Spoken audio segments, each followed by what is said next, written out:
Bonsoir et bienvenue dans cette vidéo. Donc aujourd'hui, ce sera une courte vidéo sur les crypto-monnaies. Voilà, juste pour faire le point donc, sur la semaine et sur qui vient de passer et sur la semaine qui va arriver. Alors, parce qu'il y a eu quand même un point marquant en fin de semaine et donc moi j'ai eu un signal sur les cryptos. Et je vais vous expliquer tout ça dans cette vidéo. Donc normalement j'aurais dû faire cette vidéo depuis vendredi, puisque c'est vendredi que vraiment j'avais eu ce signal et que je voulais faire la vidéo. Mais comme en ce moment je suis... en fait j'ai intégré un autre business qui est en dehors des crypto-monnaies, mais qui est très intéressant. Et donc je suis en train de faire une vidéo présentation, enfin je l'ai fait hier. Et aujourd'hui je me suis occupé du montage et il me reste encore quelques petits trucs à faire avant de la publier. D'ailleurs, par erreur, je l'ai publié, donc peut-être que certains l'ont vu déjà, parce que par erreur, en fait, je l'ai publié aujourd'hui. Donc là, je l'ai retiré. Mais je vais la republier soit dans la semaine, soit le week-end prochain. C'est un business vraiment qui a l'air très, très intéressant. Donc la personne qui m'en a parlé, elle, est en train déjà de faire des gros gains. Et voilà, en fait, je vais me servir de ce business pour avoir en fait plus de fonds à investir dans les cryptos. Voilà réellement comme pourquoi je fais ce business. Enfin, dans quelle optique je fais ce business. Bien sûr, on n'est pas obligé d'être dans les cryptos pour faire ce business. Bref, maintenant, je vais vous parler donc du signal que j'ai eu sur les crypto-monnaies donc vendredi. Alors ici, je suis sur la dominance du Bitcoin. Donc, quel est ce signal? En fait, c'est par rapport aux bandes de Kettner, comme je vous avais dit, si on franchit la moyenne à la baisse, la courbe moyenne du Kettner à la baisse, on commence à rentrer dans une dominance donc, des altcoins et on peut commencer à s'intéresser. Donc là, on a maintenant traversé la dernière ligne, la dernière courbe bleue de Kettner ici, ce qui signifie que là, on rentre vraiment dans une dynamique au niveau des altcoins et que là, vraiment, des stratégies sur les altcoins sont intéressantes à mettre en place. Alors, rien ne dit que ça va durer à vita aeternam. Donc là, on est sur un horizon de temps daily. Donc chaque bougie représente une journée de cotation. Après, voilà, il faut surveiller comment ça se passe au niveau de la dominance. Mais globalement, là, on a un signal en faveur de la dominance des altcoins. Donc ça veut pas dire que ça va durer, on ne peut pas prédire combien de temps ça va durer, mais en tout cas on a un signal, donc c'est un moment où il faut essayer d'aller chercher de la performance, de la surperformance sur le Bitcoin en investissant dans les altcoins. Donc voilà, moi j'ai une méthode de répartition particulière que j'utilise déjà, enfin que j'avais travaillé déjà en 2017, voilà, que je réapplique donc ici, et là je suis en train même de l'appliquer sur FTX avec les boules. Donc là je dois la mettre en place justement aujourd'hui. Hier j'ai fait celle sur les cryptos classiques, et là aujourd'hui je dois mettre en place celle donc sur les altcoins en boule. Voilà. Et donc j'ai un peu de retard parce que comme je travaillais un peu sur l'autre business, donc ça m'a fait un peu prendre du retard sur cette dominance des altcoins. Peut-être que je vais le payer cher parce que voilà, quand il y a une dominance des altcoins, il ne faut pas se louper, quoi. Faut rentrer au bon moment. Ok, maintenant on va regarder aussi le Bitcoin. Donc, alors non, c'est pas ici, c'est là. Donc là, par contre, c'est le bull, mais je vais vous mettre le BTC USDT. Puisque les amplitudes ne sont pas tout à fait les mêmes en ce moment. Mais bon, ça se ressemble un peu. Je vais essayer de retracer ce que j'ai tracé. Donc on a eu la sortie du premier triangle qui nous a emmené vers la vague baissière. Alors là, on est en bougie 4 heures. Hein. Donc chaque bougie représente 4 heures. Puisque quand j'aime bien, voilà, quand le marché stagne, etc., je préfère regarder en 4 heures que en daily. Mais bon, pour vous montrer en daily, voilà, on ne voit pas grand-chose en fait. C'est pour ça que je descends d'une échelle pour voir un peu mieux le marché. essayer de voir, enfin, de voir comment le Bitcoin et les autres marchés se comportent. Alors, donc, ici, on avait le premier triangle en haut qui nous stipulait donc la baisse dont je vous avais parlé et que j'avais un peu manqué parce que c'était le jour où j'avais invité, bah, c'était le jour de la galette, donc j'avais invité enfin, il y avait, voilà, on avait invité du monde et puis du coup, enfin, de la famille et puis du coup, enfin, j'étais pas sur les marchés et j'avais raté le top départ de tout ça. Voilà, bon bref. Après, c'était difficile de savoir à quel niveau ça allait s'arrêter vraiment. J'avais voilà, des, des, des points de chute, mais bon, d'ailleurs, on n'a pas été jusqu'à ce point de chute-là des 28 000 que je pensais qui ferait office de franc. On s'est arrêté beaucoup plus tôt. On s'est arrêté donc aux 30 000. En fait, on s'est arrêté sur un chiffre rond, donc un prix psychologique, et non pas un prix technique. Ok, donc là, je vais retirer ce triangle, puisque maintenant c'est du passé. Ce triangle-là nous a montré effectivement une reprise ici du marché. Donc on est sorti de ce triangle et vous voyez, on a une extension haussière. Alors je crois que ce triangle-là, c'était plus du 30 minutes. À vrai dire, voilà, c'était plus un truc voilà, sur du 30 minutes en fait. Hein. Mais on voit quand même en 4 heures. En 4 heures, on voit l'effet qu'il a eu. Ok. Maintenant, par rapport à ce que j'ai dessiné sur le boule USDT, je vais remettre le boule USDT juste pour recopier en fait ce que j'avais fait. Alors, bizarrement, j'ai pas la même chose que tout à l'heure. Alors, je reviens en arrière. Pardon. Donc, en 4 heures, voilà. Pourquoi j'ai pas... Ah, j'étais pas... Ah, je suis sur Poloniex. Ah, je me suis trompé. J'avais mis Poloniex au lieu de FTX. Donc, je l'ai tracé sur Poloniex. Bon, c'est pas grave. Hein. Il y a juste à recopier. USDT. Ok. Donc, je vais juste recopier le triangle. Si je commence à bouger n'importe quoi, ça va pas le faire. Ok, voilà. Donc, celui-là, on le supprime. On recommence. Donc là, on fait ça. Et on cherche l'extension en fonction des points, comment j'avais appelé ça, des points qui touchent le triangle. Donc là, on voit ici, donc on a un point haut, un point bas. Après, à l'intérieur, on a un point qui touche ici la zone qui permet de faire une droite. Et en bas, ici, on a un point qui touche, donc le point le plus extrême après celui-là, qui touche ici et qui permet de faire un nouveau triangle. Donc là, voilà, on est dans cette compression et quand on va sortir, généralement, bah, vous l'avez vu, ça sort assez violemment des zones de compression en triangle pour aller donc... bon, après, des fois, ça fait des gros mouvements, des fois, ça fait des petits mouvements, mais généralement, la sortie est assez dynamique. Donc là, on a un triangle qui se dessine en 4 heures.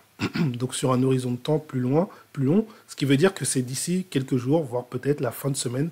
Enfin, je pense même pas... Normalement, le triangle, là, il nous montre donc jusqu'au 23. Donc le 23, c'est quand? C'est fin de semaine prochaine, c'est samedi prochain. Donc ouais, on a une semaine pour avoir une sortie du Bitcoin, soit à la hausse, soit à la baisse. Donc il faudra surveiller tout ça.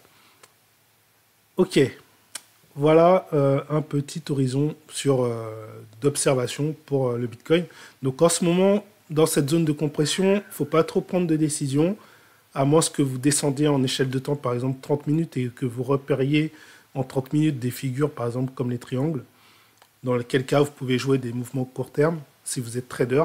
Mais si vous voulez jouer un peu les quelques jours, enfin c'est même pas de l'intraday, ouais, c'est entre le swing et l'intraday, je dirais. Si vous voulez jouer ces horizons de temps-là 4 heures, par exemple, eh ben, il faudrait donc... voilà, faudra attendre un petit peu, etc. Ok, donc maintenant on va regarder aussi les altcoins. Donc là je suis avec des bougies en Ekenashi, pardon, je ne vous ai pas précisé ça. Pourquoi j'ai pris Ekenashi au lieu des bougies classiques? C'était simplement parce que c'était pour... En fait, moi ça me permet de voir la force du mouvement. Parce que ici vous avez beaucoup de mélange de bougies rouges, bougies vertes, etc. Enfin, du coup, vous savez, c'est un peu plus difficile de savoir quelle est la force du mouvement. Et quand vous le regardez avec le Ekenashi, vous voyez que des bougies rouges. Ça vous donne vraiment la force du mouvement qui est baissier. Et quand vous voyez une bougie verte apparaître, vous savez qu'il y a un retournement de tendance. Vous savez que là, il faut se préparer à un retournement de tendance. Là, vous retournez sur vos bougies classiques et vous regardez à peu près les niveaux de sortie. Enfin, c'est à vous après de travailler les choses. Voilà. Mais dans une zone de compression comme ça, pour l'instant, il ne faut pas trop prendre de paris. Il faut attendre une cassure. Il faut surveiller vraiment les cassures de l'oblique haute du triangle ou de l'oblique basse du triangle. Ok. Maintenant, on va passer au Alt Perp, donc qui est l'indice des altcoins sur FTX, que je vous recommande. Et vous avez le lien d'inscription de parrainage en dessous de la vidéo qui vous donnera droit à 5% sur les commissions de rabais. Donc n'hésitez pas à cliquer dessus. Alors, donc, ensuite, donc sur le Alt, on voit qu'on est quand même dirigé à la hausse. Alors, je vais peut-être me mettre en daily pour celui-là, voilà. Parce que sur les Alt, du coup, il y a du mouvement. Donc, on peut se permettre d'être en daily. Et donc là, on voit effectivement qu'on est sur une trend haussière sur les daily. Voilà, depuis plusieurs jours, donc depuis le 14. Et voilà. Et on a dépassé ce niveau-là, en tout cas sur les bougies Ekenashi. Maintenant, si je mets les bougies classiques, on a à peu près la même chose, mais c'est un peu moins clair au niveau lecture. Voilà. Donc là, vous pouvez bien voir la force quand même. C'est ce qui est bien avec le Ekenashi. Vous avez une confirmation assez claire. Quand vous voyez des bougies vertes comme ça, vous savez que c'est haussier. Il n'y a pas trop d'hésitation à avoir. Ok. C'est ce que j'aime, moi, avec le Ekenashi. Est-ce qu'on peut tracer un triangle? Ça serait un peu intéressant à voir. Est-ce qu'on a un triangle qui peut dessiner? Bon, on avait celui-là qui a été cassé là. Je crois pas qu'il y ait vraiment de quoi mettre un triangle pour l'instant. Peut-être plus haut, plus bas ici. Et si on devait faire, pour l'instant, c'est un triangle. Ouais, mais bon, j'ai pas assez de... Hop. En fait, il faut que je modifie un peu le schéma. Vous voyez ça? On voit la tendance avec le triangle. On voit que la tendance est hyper haussière. Donc ouais, waouh, la fin de tendance, là, elle est marquée très haut. Bon, il va certainement avoir des mouvements entre-temps, mais voilà. Si là, tel que je vois les choses, c'est super haussier. Et une cassure pourrait nous entraîner donc vers la baisse. Donc comme ça vous permet de repérer les périodes de cassure et les périodes où il faut vendre. C'est ce qui est bien. Donc là, on a peu de chance d'avoir un truc qui part plus haut que ça, mais bon, ça peut arriver. Mais globalement, là, la compression peut se faire en fait haussièrement. Voilà. C'est ce que montre le triangle pour l'instant. Après, c'est que provisoire, c'est pas un truc gravé dans le marbre. Par contre, on pourrait avoir une cassure de ce triangle vers le bas et chuter.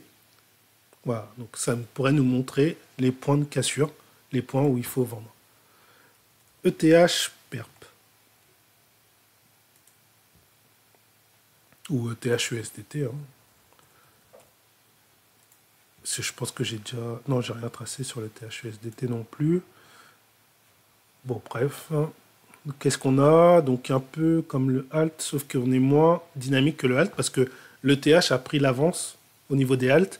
L'ETH a pris de l'avance du mouvement haussier par rapport au altcoin, donc il se repose avant généralement les autres altcoins. Donc on a plus des altcoins comme, je sais pas, le DOT, si je regarde DOT USDT, par exemple, là vous avez des trucs hyper dynamiques, c'est parti en flèche. Vous avez quoi que moi j'ai mis dans ma liste? Il y a Link. Link se réveille, ça c'est une bonne chose à voir. Link se réveille. Donc il n'avait pas trop superformé, malgré qu'il y avait eu des périodes où les altcoins sortaient. Là, ça peut indiquer en plus que si Link commence à pumper, ça peut indiquer un moment qui va être très intéressant et un peu durable sur les altcoins. Bon, c'est pas garanti, mais voilà. Vous avez Aave qui décolle aussi vraiment méchamment.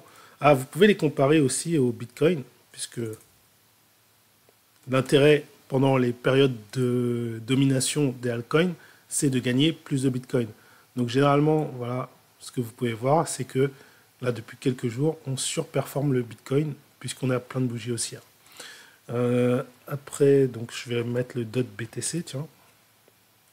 Et le Link BTC aussi. Le DOT, hein, vous voyez, c'est violent. Le Link BTC. Ok, voilà, ça aussi. Donc le Link BTC, là, il est en très bonne voie. Et ça fait pas très longtemps hein, qu'il pump. Enfin bon, il y en a d'autres. Il y en a plein d'autres, en fait. Après, il faut aller piocher. Et... ah tiens, je vais juste regarder, comme j'y pense. Waves, qu'est-ce qu'il donne, Waves? Je crois que lui... Ah, si, ah ouais, aujourd'hui, il s'est réveillé aujourd'hui. Ah, pas mal. Bien, bien, bien. Ok. Alors, euh, qu'est-ce que je voulais vous montrer d'autre? Oui, au niveau des performances de altcoin, là j'ai mon, pardon, j'ai mon graphique de comparaison des alts en fonction du Bitcoin. Qu'est-ce qu'il montre? Il montre que déjà on a beaucoup beaucoup de cryptos qui sont au-dessus donc du Bitcoin. Vous voyez, hein, quasiment toutes. Il y en a trois là qui sont en dessous. Il doit peut-être avoir même peut-être le XRP dedans. Ouais, le XRP. Celles qui surperforment pas, LTC, XRP, XLM, XLM aussi, ouais, puisqu'il avait déjà fait des mouvements en avance. Et EOS qui ne surperforme pas. Après, j'ai un autre tableau avec d'autres altcoins, puisqu'en fait, je ne peux pas en mettre trop, parce qu'après, la liste, je ne peux pas faire défiler vers le bas et voir les autres cryptos, et je ne sais plus, je ne saurais pas lesquels c'est. Donc, on a le ZEC qui est tout en haut. Lui, je le cache parce que de toute façon, maintenant, il est en train de redescendre. C'est trop tard. Là, il y en a un qui pointe là, méchamment. C'est qui, lui? C'est le Waves. Ah bah, tiens, le Waves d'aujourd'hui, là. On a le ZRX. ZRX qui pointe son nez. Algo, lui, pas terrible. Là. Non, ONT, non, il avait un plus haut ici. Là. Non, non, lui, il est en train de baisser, c'est pas bon. C'est qui qui est au point mort, là? C'est qui celui-là, là? Qu'est-ce qu'il fait dans ma liste? Ah, c'est bizarre. J'arrive pas à le choper en plus. Ah, voilà. Le Pax. Ah, bah oui, le Pax. Ouais. Faudra que je l'enlève, ce truc-là. Ouais. Voilà, retirer. Voilà, c'est fait. D'ailleurs, je vais rajouter le dot à la place. Donc, pour ces dots. Il y a le Kusama, le KSM aussi, qui suit un peu le dot, en fait. C'est. Waouh! Voilà le dot. Le dot, il est violent. Il est violent, le dot. Donc, vous voyez la différence avec Zek. Zek, on voit que même s'il est haut, vous voyez qu'il a atteint un pic là, et puis là, il descend. Alors que vous voyez que le dot, lui, il monte, il fait que monter. Mais là, il descend depuis récemment. Donc, c'est plus trop le moment de rentrer dedans. Après, sauf s'il repointe et qu'il casse ce dernier pic, là, il y aura une rentrée à faire. Après, donc j'ai un dernier schéma comme ça. Et là, il faut que je mette à jour ma liste, mais pour l'instant, je n'ai pas eu le temps. Hop, donc là, on a quoi? On a IOST qui a surperformé. IOST, je l'ai vu dans ses débuts. Je l'ai vu monter. J'ai dit, ouais, mais c'est IOST, il n'y a jamais de liquidité. Les graphes, j'aime pas trop. Quand on regarde des graphes en 30 minutes, 1 heure, c'est dégueulasse. Et j'ai pas voulu rentrer dedans. Et après, j'ai vu faire des performances. J'ai fait mince, j'aurais dû le prendre, mais bon, tant pis. Je l'ai pas pris, tant pis. J'ai un peu raté ça, mais bon. En même temps, UST, j'aime pas trop au niveau graphe. Il m'inspire pas, en fait, généralement. Je trouve qu'il a pas de liquidité. Je sais pas. On voit bien que c'est une coin qui monte à certains moments, mais qui est là juste pour du provisoire. C'est pas un truc sur lequel je vais me baser, en fait. ENJ, il sort là. ENJ, attention, il est en train de faire des sorties. Après, le reste, bof, bof, bof. Zen, déjà passé. Lui, son monte BCD, c'est déjà passé. Lui aussi, là. BTG, Bitcoin Gold, déjà passé. PIVX, j'en avais pris. Ah, il est en train de reprendre. J'en ai pris du PIVX. Donc j'avais eu la petite montée, puis là, il est en train de se reprendre encore. Donc Ça pourrait être intéressant. Voilà, voilà. Donc, petit tour. Ah, et je pense qu'on a atteint les 100 000 $ de prévision. Ah, j'ai encore une liste? Ah, bah. Ah oui, j'en ai créé une nouvelle, mais elle n'est pas encore faite. Ouais, j'ai juste préparé, mais je ne l'ai pas encore alimenté. Il n'y a pas de crypto dessus. Ok. Je me disais, tiens, c'est bizarre. Alors, qu'est-ce qu'il nous dit le BIM Indicator? Ah, on n'a pas encore atteint les 100 000. On n'est pas loin. Donc là, en prévision, donc vous voyez le chiffre rouge là, dans BIM Bands. Quand je me mets là, ça, c'est le top ici de... C'est la ligne rouge, la courbe rouge. C'est le prix de surachat. Enfin, c'est le prix d'exagération. C'est le prix vraiment... Quand on atteint ce niveau, c'est vraiment qu'on est dans une exagération extrême du marché et qu'il y a de fortes chances qu'on ait atteint un top. Et c'est une zone, en fait, qui est propice à la vente avant un éclatement de bulle. Donc, c'est ce qui s'est passé, en fait, pendant les précédents bull runs du Bitcoin. Et voilà. Donc, c'est pour moi un indicateur concret de du top. Donc là, on voit qu'on est à 35 000 et là, on est quasiment à 100 000 de prévision. Et ça augmente en fait au fur et à mesure du temps. J'avais fait une vidéo où on était à 77 000, je crois. Et depuis, on est bien monté. Vous voyez, on est quasiment à 100 000. Donc voilà. Allez, j'arrête la vidéo ici. Merci d'avoir écouté. Normalement, ça devait être une courte vidéo, mais finalement, je me suis étalé encore une fois. En tout cas, merci de m'avoir écouté. Et puis, je vous dis à bientôt. Bonne semaine. Donc là, vous avez vu un peu ce qui peut se préparer pour la semaine. Et donc, voilà. Bon investissement et soyez prudents. Ciao.